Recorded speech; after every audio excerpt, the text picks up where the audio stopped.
ഇതാണ് അതിൻ്റെ അറ്റസ്റ്റേഷൻ. നമ്മൾക്ക് ഇങ്ങനൊരു അറ്റസ്റ്റേഷനാണ് കിട്ടുന്നത്. അതുപോലെ തന്നെ ഇതുമുണ്ട് കേട്ടോ. നമ്മുടെ ഡൽഹി അറ്റസ്റ്റേഷൻ കഴിയുമ്പം ഇങ്ങനെ ഒരു റെഡും വരും, ഇങ്ങനത്തെ വരും, അതുപോലെ തന്നെ ഒരു റെഡും വരും. പിന്നെ എന്തൊക്കെ സർട്ടിഫിക്കറ്റുകളാണ് വേണ്ടതെന്ന് വെച്ചാൽ 10th +2 ട്രാൻസ്ക്രിപ്റ്റ് രജിസ്ട്രേഷൻ, അതുപോലെ തന്നെ നഴ്സിംഗിൻ്റെ ഡിഗ്രി സർട്ടിഫിക്കറ്റുകൾ, മാർക്ക് ഷീറ്റ്, ഇതൊക്കെയാണ് വേണ്ടത്. അപ്പോൾ നമുക്ക് വീഡിയോയിലോട്ട് പോകാം. Hello, welcome back to our YouTube channel. എല്ലാവർക്കും സുഖമാണെന്ന് വിചാരിക്കുന്നു. അപ്പോൾ എല്ലാവരും സന്തോഷമായിട്ടിരിക്കുന്നെന്ന് വിചാരിക്കുന്നു. അപ്പോൾ ഞാൻ ഇന്ന് പറയാൻ പോകുന്നത് കുവൈറ്റിലേക്ക് വരാൻ തയ്യാറെടുക്കുന്ന കുറേ നഴ്സുമാരുണ്ട്, എക്സാമൊക്കെ പാസ്സായി റെഡി ആയിരിക്കുന്നവരുണ്ട്. അപ്പോൾ അവർക്ക് വേണ്ടിയാണ് എന്തൊക്കെ സർട്ടിഫിക്കറ്റുകൾ കൊണ്ടുവരണം, അറ്റസ്റ്റേഷൻ വേണോ വേണ്ടായോ എന്നുള്ള കുറച്ച് ഡീറ്റെയിൽസാണ് ഞാൻ പറയുന്നത്. അപ്പോൾ നമ്മൾക്ക് വീഡിയോയിലോട്ട് പോകാം. ആദ്യം തന്നെ ഞാൻ പറയും എന്തൊക്കെ സർട്ടിഫിക്കറ്റുകളാണ് വേണ്ടതെന്ന്. 10th വേണം, +2 വേണം, നഴ്സിംഗ് പഠിച്ച് ഇപ്പം നിങ്ങൾ GNM ആണെങ്കിൽ നിങ്ങൾ പഠിച്ച വർഷത്തെ മാർക്ക് ഷീറ്റ് ഉൾപ്പെടെ വേണം. അതുപോലെ തന്നെ BSc ആണെങ്കിൽ നിങ്ങൾ പഠിച്ച 4 വർഷത്തെ മാർക്ക് ഷീറ്റും വേണം. അതുപോലെ തന്നെ registration certificate, course completion certificate, അതുപോലെ തന്നെ ഗ്രാജുവേഷൻ സർട്ടിഫിക്കറ്റുകൾ വേണം. അതുപോലെ ട്രാൻസ്ക്രിപ്റ്റ് വേണം. പിന്നീട് വേണ്ടത് നിങ്ങളുടെ എക്സ്പീരിയൻസ് സർട്ടിഫിക്കറ്റുകൾ, അതുപോലെ തന്നെ അതിൻ്റെ രജിസ്ട്രേഷൻ. ഇത്രയും കാര്യങ്ങൾ മസ്റ്റായിട്ട് കൊണ്ടുവരണം. അതുപോലെ നിങ്ങളുടെ കയ്യിൽ എന്തൊക്കെ സർട്ടിഫിക്കറ്റുകളുണ്ടോ അതെല്ലാം നിങ്ങൾ എടുത്തോണം. കാരണം എല്ലാം ഇവിടെ ആവശ്യം വരും. നിങ്ങൾക്ക് കുവൈത്തിൽ വന്നു കഴിയുമ്പോൾ മനസ്സിലാവും എല്ലാം ആവശ്യം വരും. ഇനി നിങ്ങൾക്ക് ഏതൊക്കെ സർട്ടിഫിക്കറ്റുകളാണ് അറ്റസ്റ്റേഷൻ എന്ന് പറയാം.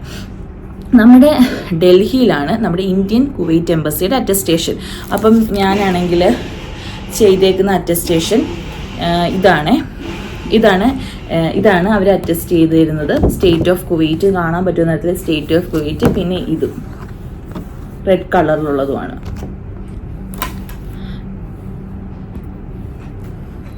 അതാണ് അവർ ചെയ്തതെന്ന്. അപ്പോൾ എൻ്റെ 10th +2 എൻ്റെ കോഴ്സ് കംപ്ലീഷൻ, എൻ്റെ ട്രാൻസ്ക്രിപ്റ്റ്, രജിസ്ട്രേഷന്, മാർക്ക് ഷീറ്റിൽ, എക്സ്പീരിയൻസ് സർട്ടിഫിക്കറ്റ് എല്ലാത്തിനകത്തും ഇത് ഉണ്ട്. അതുപോലെ തന്നെ ഇതെല്ലാം മസ്റ്റായിട്ട് ഇവിടെ വേണം. എങ്കിൽ മാത്രമേ നിങ്ങൾ ഇവിടെ വന്നിട്ട് ലൈസൻസ് അടിക്കാനാണെങ്കിലും അതുപോലെ തന്നെ നിങ്ങൾക്ക് വിസ റിന്യൂവൽ ചെയ്യാനാണെങ്കിലും, ഇപ്പം ജോലി ചെയ്യുന്നത്, ഇപ്പം ഞാൻ ജോലി ചെയ്തത് കേരളത്തിലാണ്. അപ്പോൾ എനിക്ക് കേരള രജിസ്ട്രേഷനും കേരളത്തിൽ ജോലി ചെയ്തതിൻ്റെ എക്സ്പീരിയൻസ് സർട്ടിഫിക്കറ്റും ഉണ്ട്. നിങ്ങൾ സൗദിയിലാണ് ജോലി ചെയ്തെന്നുണ്ടെങ്കിൽ നിങ്ങളുടെ സൗദിയിൽ എക്സ്പീരിയൻസ് സർട്ടിഫിക്കറ്റ് വേണം. നിങ്ങൾ ഡൽഹിയിലാണ് ജോലി ചെയ്യുന്നെങ്കിൽ ഡൽഹി രജിസ്ട്രേഷനും അതുപോലെ ഡൽഹിയിലെ എക്സ്പീരിയൻസ് സർട്ടിഫിക്കറ്റും വേണം. നമ്മൾ ഏത് സ്ഥലത്ത് ജോലി ചെയ്യുന്നത് ആ സ്ഥലത്തെ രജിസ്ട്രേഷനകത്ത് നമ്മുടെ ഇന്ത്യൻ കുവൈറ്റ് എംബസിയുടെ അറ്റസ്റ്റേഷൻ വേണം. ഇപ്പോൾ കേരളത്തിലാണ് നമ്മൾ വർക്ക് ചെയ്തു, കേരള രജിസ്ട്രേഷൻ ആണെങ്കിൽ ആ രജിസ്ട്രേഷനകത്ത് നമുക്ക് ഇന്ത്യൻ കുവൈറ്റ് എംബസിയുടെ അറ്റസ്റ്റേഷൻ വേണം. ഇപ്പോൾ ഭയങ്കര റൂൾസാണ് കുവൈറ്റിൽ നഴ്സുമാർക്ക്. അതുകൊണ്ട് നിങ്ങൾ അറ്റസ്റ്റേഷനൊക്കെ ഇവിടെ മസ്റ്റാണ്.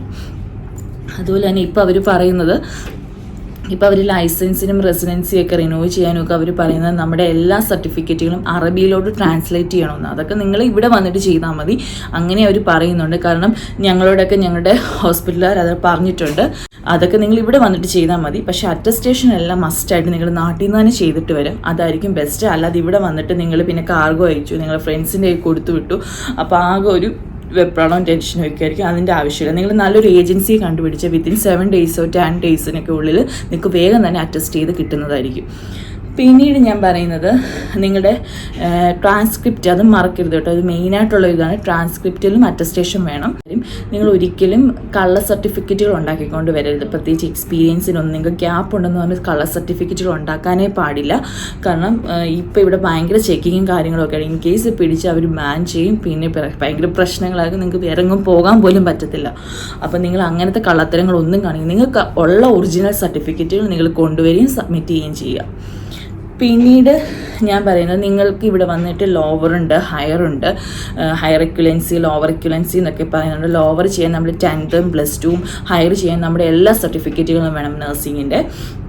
അതൊക്കെ നിങ്ങൾ ഇവിടെ വന്നിട്ടാണ് ചെയ്യുന്നത്. നിങ്ങൾക്ക് എല്ലാത്തിനും സർട്ടിഫിക്കറ്റിൻ്റെ പുറയിൽ അറ്റസ്റ്റേഷൻ മാത്രം പോലെ സ്റ്റാമ്പും വേണം. അപ്പം നമ്മൾ ഫോറിൻ അഫയേഴ്സിൻ്റെ അവിടെ ചെന്ന് നമ്മൾ സ്റ്റാമ്പൊക്കെ മേടിക്കണം. അപ്പം എല്ലാ സർട്ടിഫിക്കറ്റിലും സ്റ്റാമ്പിൻ്റെയും ആവശ്യമുണ്ട്. അത് നിങ്ങൾ ഇവിടെ വന്നിട്ട് നിങ്ങൾ ലോവറും ഹയറും ചെയ്യാൻ പോകുമ്പോഴാണ്. അത് ഞാൻ ജസ്റ്റ് പറഞ്ഞതേ ഉള്ളൂ.